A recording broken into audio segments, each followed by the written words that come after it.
काटोलमध्ये राहणाऱ्या कपिल रेवतकर सोबत मारहाण झाली आणि त्यात त्याच्या कानाचा पडदा फाटला असल्याचा आरोप त्यांनी केलेला आहे आणि पोलीस स्टेशनमध्ये असताना ती मारहाण झाल्याचं तो सांगतो आहे। कपिल, काय नेमकं झालं? कोणी तुला मारलं? तुझ्या कानाचा पडदा कसा फाटला? सर मेन म्हणजे सर मला जेव्हा माझ्यावर रुपेश भाऊसाहेब पवार यांनी गाडी आडवी करून माझ्या अंगावर थुंकला व घाण शब्दात असा बोलायला लागला होता, तर मी त्यांना म्हटलं तू अशा घाण शब्दात का बरं बोलत आहात?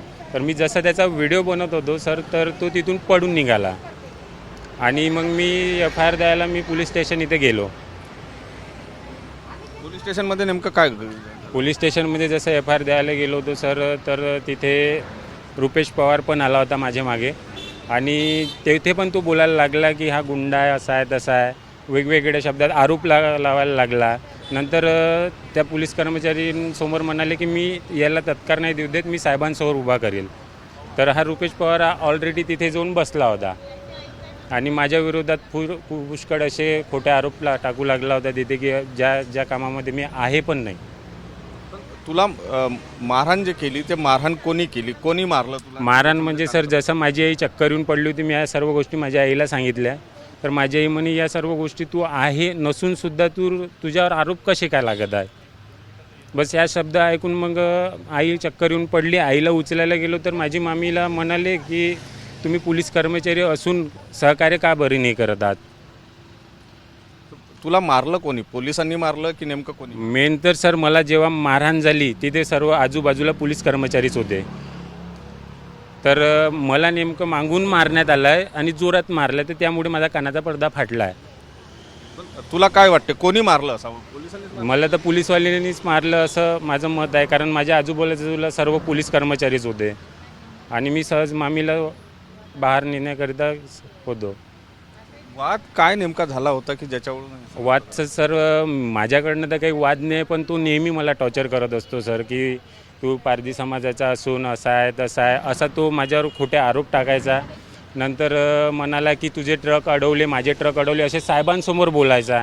पण मी जे केलं नाही आहे त्या खोट्या आरोपावर मी सहमत कशाला असू सर?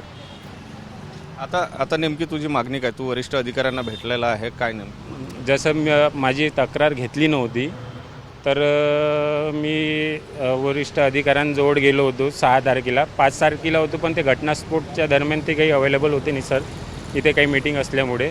त्यानंतर 6 तारखेला मी इथे पुन्हा आलो, तर सरांनी जसं लगेच मी तक्रार केली, सरांजवळ अर्ज दिला, तर सरांनी लगेच फोन लावला माननीय अधीक्षक साहेबांनी की तुम्ही तक्रार का बरं नाही घेतली?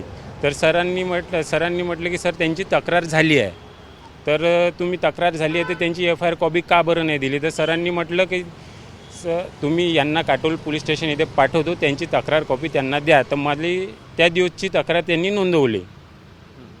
24 तारखेची जे घटना होती ते 6 तारखेला नोंदवल्या गेली।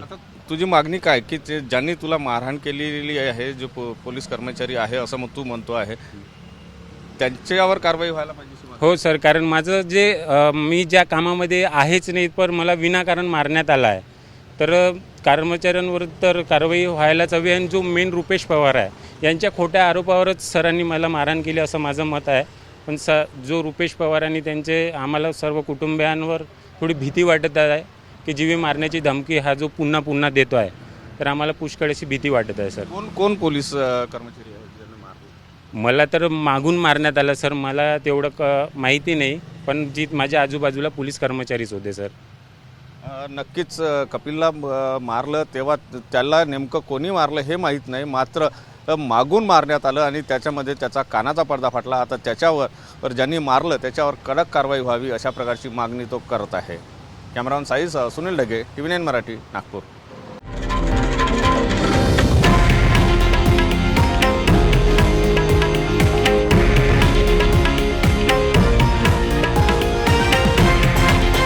हे आहे देशातील नंबर 1 न्यूज नेटवर्क आणि आपण पाहत आहात TV9 मराठी, एकमेव।